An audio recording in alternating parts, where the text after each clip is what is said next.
বড্ড বদমাশ বন্ধু আছে, এত বদমাশ করে, এত না না বল হাই গাইস, এটা আমার একটা বন্ধু, বল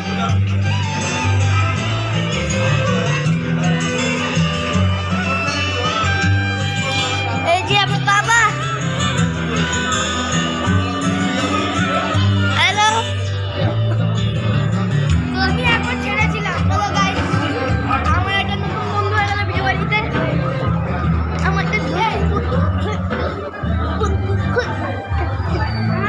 আমি যখন ক্লাস 1-এ পড়তাম তখন আমি অন করেছিলাম, তখন তাই আমার একটা ক্যারিয়ার ছিল 1 বছর।